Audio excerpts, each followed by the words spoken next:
Hustling harder, working longer hours, and growing a massive team does not equate to scaling, making more profit in your business, and having more free time. In fact, it almost never does. I'm actually profiting more now, working just 16 hours a week with a team of 3 part-time contractors than I did when I worked 60 plus hours a week with a team of more than 10 full-time employees. In this video, I'm going to share with you my 5 simple hacks for scaling your business and profits with ease while working fewer hours. Listen, this is the stuff that I really wish someone would have shared with me sooner. So let's dive in. All right. Hack number 1 for making more money while working fewer hours is planning in Asana, because it's almost impossible to scale your business without knowing exactly where you're going. And in order to know exactly where you're going to need what's called forward planning. In fact, every single successful business owner that I know does some form of forward planning. And this not only helps you to know where you're going, but it helps your team to know where you're going with your business as well. And over the years in my business, I have tried many different forms of planning, from just waking up and deciding what I want to work on, to putting an itemized task list on a whiteboard, to super overly complex systems in Airtable. But the one that I have found to work the best with the least amount of complex effort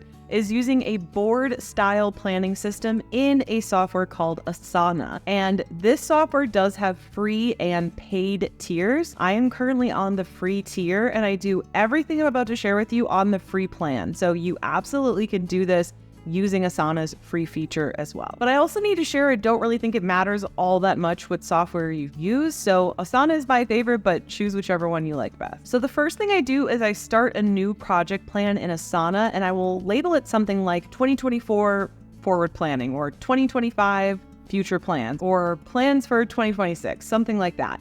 And I'll set it up so that it's on the board feature. They have a list feature and a board feature. I like to use the board feature. And what I do is I will create different boards for different things. I will create a board for the year, and then I will create a board for every single quarter within that year. And then within those quarterly boards will be tasks for every single month. And the first thing I do is I come up with our annual goal. So what is our revenue goal? What is our profit goal? And then what projects do we need to do to hit that goal? And then the cool thing too is you can take that annual goal and just divide it by 4 to get your quarterly goals, and then divide your quarterly goals by 3 to get your monthly goals. This makes planning so much easier. And now you might be thinking, well, I'm newer to business and I don't really think I can plan a whole year out. I think things are going to change. And here's what I would recommend. I would recommend trying to plan the year out, or trying to plan as far in advance as possible. But then every single month, you can look at the month ahead and make any tweaks as needed. That's actually exactly what I still do to this day. So for example, I will go in around October, November to plan out the following year using this board style in Asana.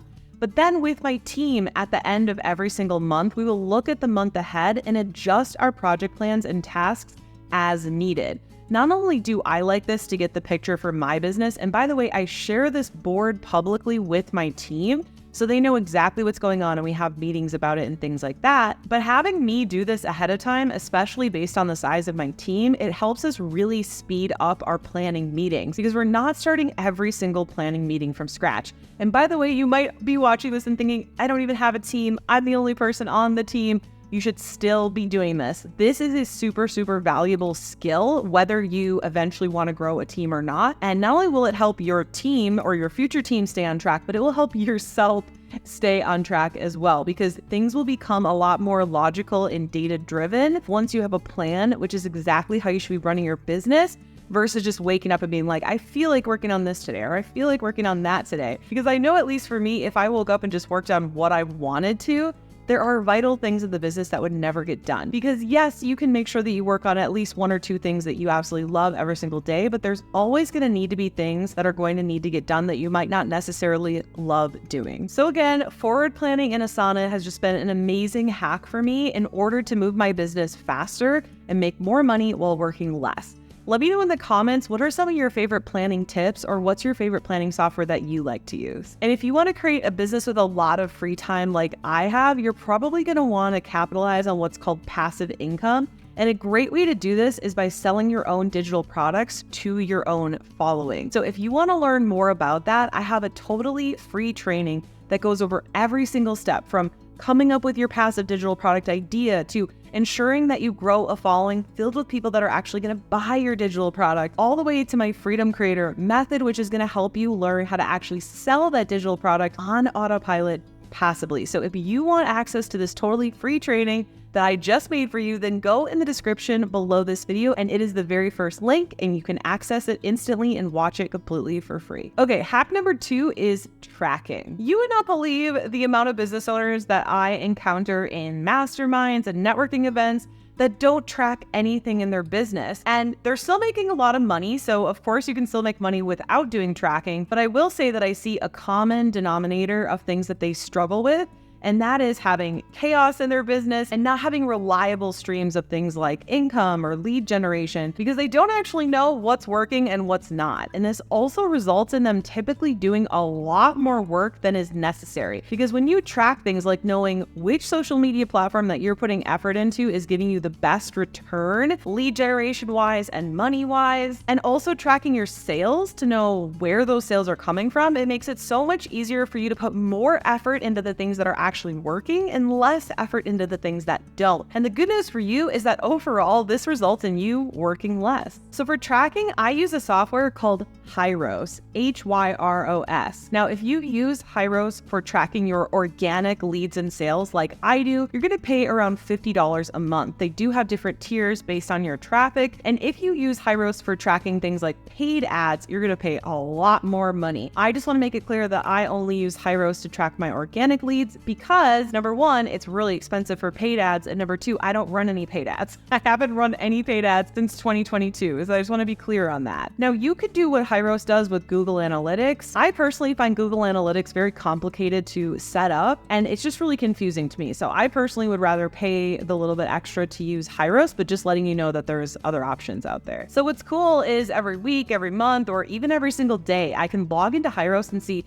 how many leads I'm getting and where those leads are coming from. Are my email leads mostly coming from Instagram, or are they mostly coming from YouTube? Or are they mostly coming from blogging and Pinterest, or are they mostly coming from TikTok? This is actually what led me to doing YouTube in the first place, because over a year ago, I tracked every single platform and had a solid strategy that I was consistent on every single social platform, and YouTube outperformed by a landslide. And the reason that I know that it outperformed by a landslide is because I was actually tracking it with Hyros. And so that's why I decided to go all in on YouTube. And we've been generating about 2,500 email leads every single month solely from YouTube. And I can tell you, with the different social medias, I was only getting maybe 60, maybe 100 leads a month. So just think, if I wouldn't have been tracking, I would still be having to run all those social platforms, not knowing which one was bringing me the most email leads. The other cool thing about Hyros is when someone purchases, I'm able to see where did they originally find me and opt into my email list, and what link did they click on before they purchased. This gives me so much customer data to be able to improve our sales and conversions numbers, and I would highly recommend it. Okay, the third hack for earning more and working less is scorecards. Now, if you don't have a team, this one isn't necessarily going to apply to you today, but I would definitely still listen, because you might add a virtual assistant or a team member in the future, and this is life-changing. So for me, I just have 3 part-time contractors right now, and we still use scorecards. Essentially, a scorecard is just a spreadsheet, or at least that's how we've created it, and it tracks the different metrics that the different team members are responsible for. So for example, we decided to try out blogging and Pinterest recently, and a member of my team decided to take on that project. So on her scorecard, she's going to track key metrics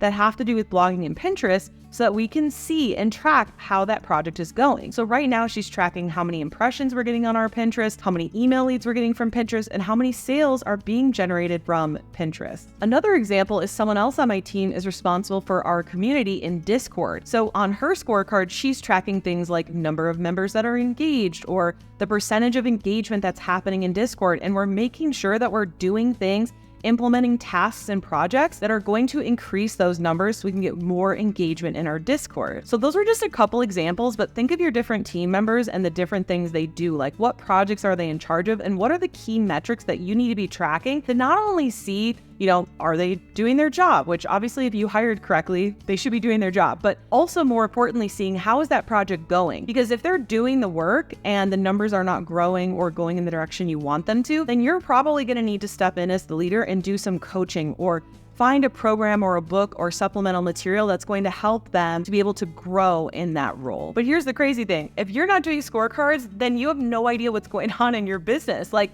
you're just going to be leading your business based on feeling, which is not good for you and it's not good for your team member, because you might feel like they're not doing a great job, but statistically they might be doing an amazing job and you just don't know it because you don't have scorecards. So I really cannot recommend this hack enough. Okay, the fourth hack for making more money while working less is weekly meetings. Now, I hear you. I'm not a big fan of meetings either. And that's why we're not doing daily meetings or anything crazy like that. I run a business like that, and I am just not a fan of a ton of meetings. I just don't even think they're necessary. So on my team, we do a weekly meeting, and this is just where we share like how things are going. Are there any opportunities or any threats that we all need to be aware of, that we need to work on or put into our ideas board in Asana to work on in the future? It's also a time where we can ask each other questions and get each other to review anything as needed. This dramatically cuts down on the amount of Slack messages. That way, we're not just Slack messaging all day, every day. We're actually able to get work done, and we're able to save any questions or things we have for this weekly meeting. It has just been so amazing, and I cannot recommend it enough. Okay, the fifth hack for making more money and working less is doing a daily stand-up. Now, we use a software called Slack, and I'm also on the free tier for Slack as well. So don't feel like you need to pay for this, although you might want to upgrade because it's a pretty cool software. But for us in Slack, we have a channel called Daily Stand-up.